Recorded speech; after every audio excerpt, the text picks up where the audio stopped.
Hey, what's up, y'all? This is your boy Toby T. This is the Vincigueera Custom Shop Deacon 6.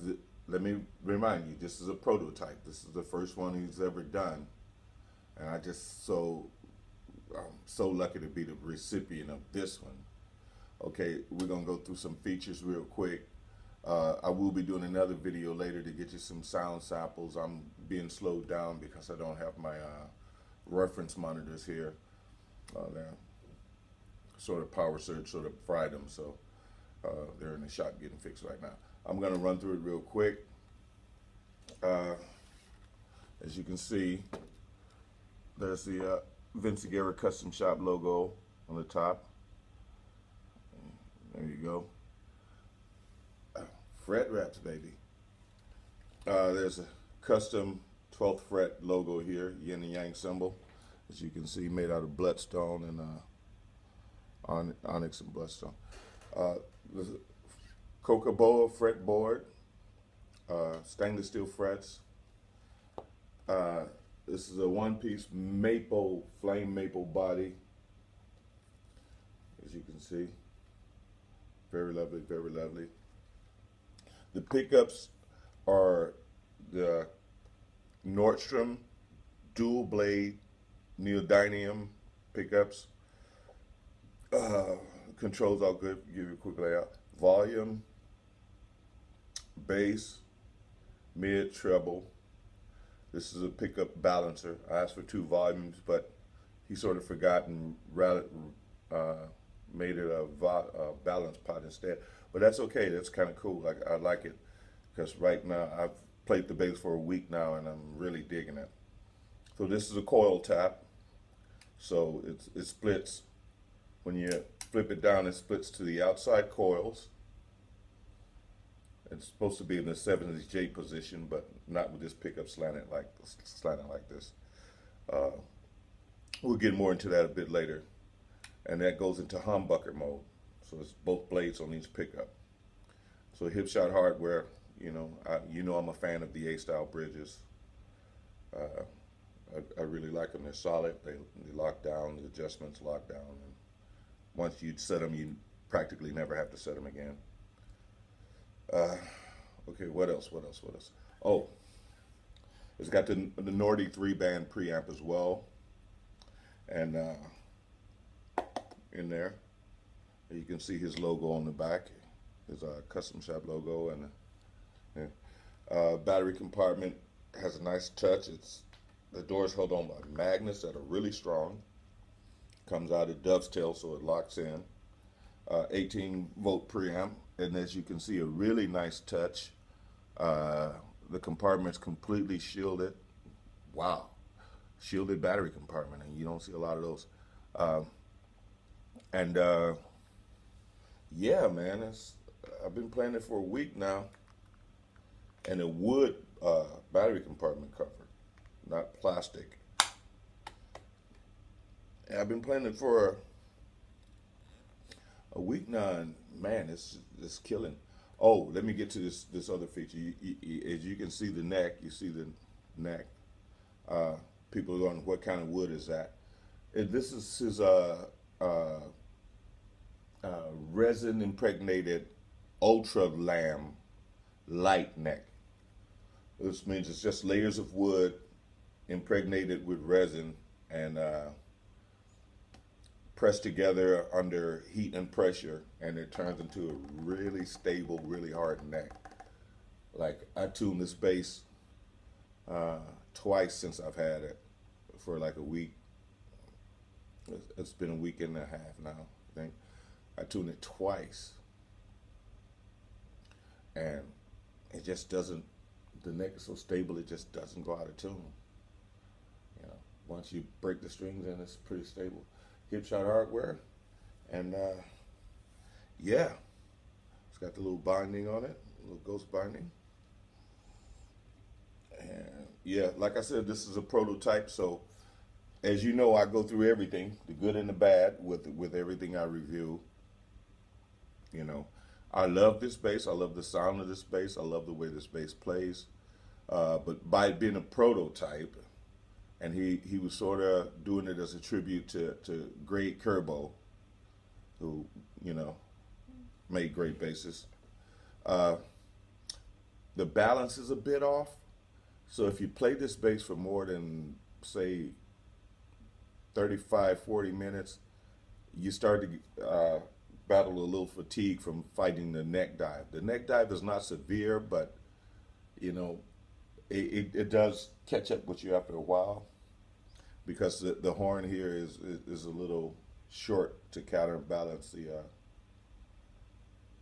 the weight of the neck. As you know, most upper horns extend out to just short of the 12th fret. As you can see, that's a bit, and that's the natural balancing point of most basses. So you can see we got a few inches short here. So that being said, it's not terribly bad, and a slight modification to my technique pretty much keeps it balanced, which is something I don't like to do, is rest my elbow on the body. I don't really like to play like that, but with this bass I've been doing that, and it sort of frees my fretting hand up so I can not be constantly balancing the neck dive. Other than that, the build quality is absolutely superb. I mean, with any bass, especially hand-built basses, you might find a niggle here and there. And the only niggle I have with this one, there's just a couple of, it's not major things, it's just little niggles. As you can see, this carve here, I would have liked this carve to go all the way in like this. It would just look better aesthetically. As you can see, the carve, it's a carved top, so if it would have just went all the way in like this instead of sort of sloping out like that, it would look better aesthetically to me. But that's just a minor niggle. What the hell is that? Oh, that's some dirt. Yeah, some dirt. I don't know how. Oh, I was playing like this one night. Get that up right tone. I was up here playing. I guess that's how the dirt got in there. But anyway, yeah.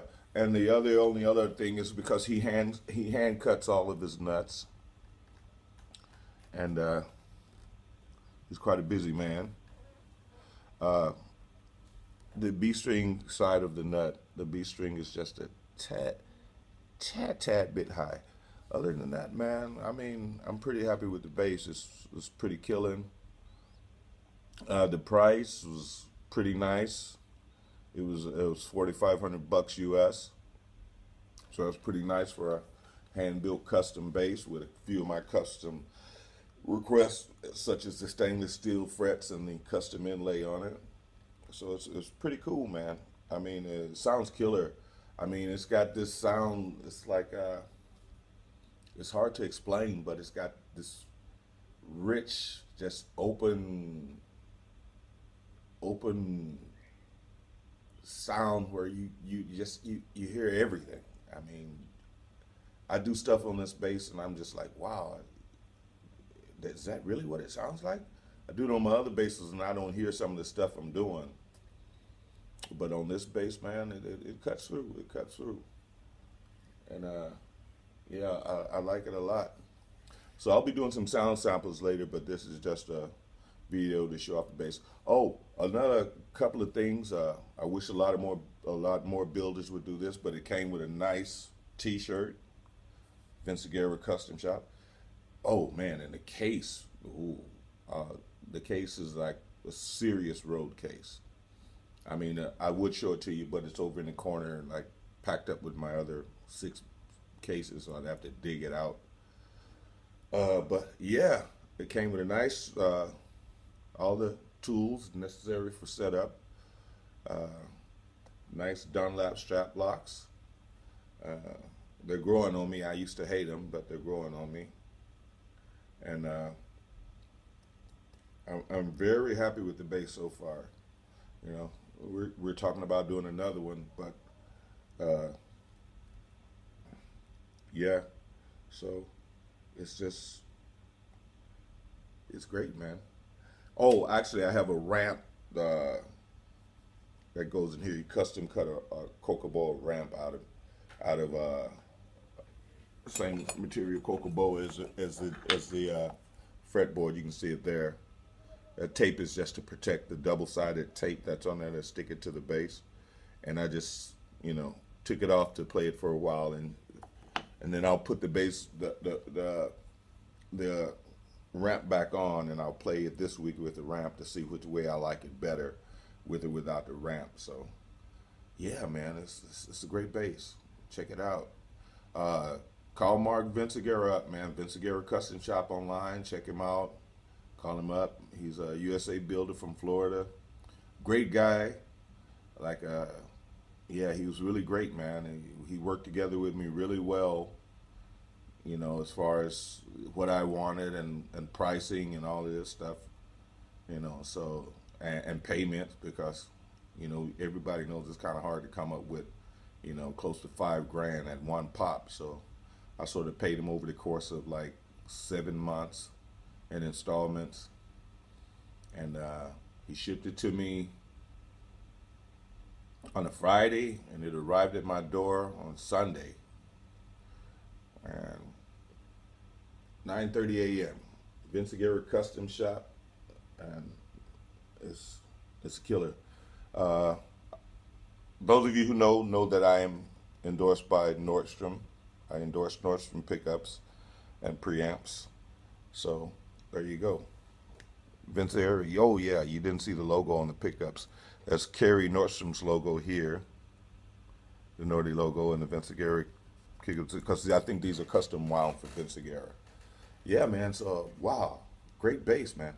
I'm digging it. I mean, I'm playing through a Mark bass, little Mark head, 500 watt head, into a Trace Elliott 410 cab. I would rather play through the Mark cab because it's attached to the combo, the CMD 1003H combo. But because I'm on a small stage and the bass is in a corner, the Mark bass cabinet is rear ported. So by being rear ported, it just shoots bass from the corner across the stage and kills everybody on stage. So I switched to the Trace cab because it's front ported, so it throws forward instead of out the back, and you know, that way I can get my volume where I like it and not sort of kill the band on stage. So, and plus a couple of people have said that they hear more definition out of the bass now. So go figure. You know, me myself, I'm not a fan of the new Trace stuff. The old Trace stuff, I loved it. The new stuff, I don't really like that much. But yeah, man, we're gonna do sound samples later. This is just a quick review of the bass, and it's pretty light for a 6. It's not the lightest 6 in the world, but it's pretty light. I think it's in about 9 pounds, 9 1/4, something like that. But yeah, it's pretty light for a 6. I mean, you know, and that's about it. So peace, love, and chicken grease. We'll holler at you later. We're gonna do some sound samples later in the week and get them out to you guys. Peace.